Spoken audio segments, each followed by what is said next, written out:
Evet abi, bu elindeki horlama apareyimiz. Evet. Yakından da gösteriyorum. Horlayan hastalarda, geceleri horlayıp nefes almakta zorlanan hastalara yaptığımız bir aparey. Evet.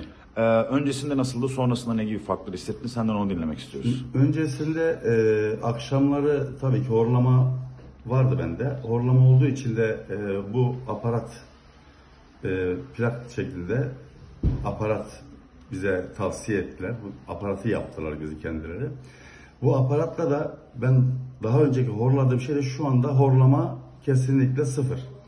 Yani teneffüs alma şekli daha güzel oluyor. Rahatlık, sabahlar kalktığında zihinde hissediyorsun. Süper Çok abi. rahatlıkla kalkabiliyorsun. Yani yüz göz ağrıların olmuyor da. Verimli bir uyku geçiriyorsun. Çok verimli bir uyku ve zihinde kalkıyorsun.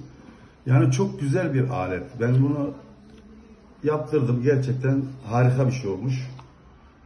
Yapanların ellerine sağlık diliyorum. İsterseniz bir denemesini yapalım. Evet. Evet. Bu şekilde ağız açık. Evet. Ağzından şekilde böyle yatıyorsun. Aradaki teneffüs almanı sağlıyor senin ortadaki boşluk. Başka cihaz kullanmıyorsun değil mi abi? Hayır. Hayır. Sadece bu. Geçmiş Ve olsun abi. gerçekten çok güzel. Teşekkür ederim. Teşekkür Çok ederim. sağ olun.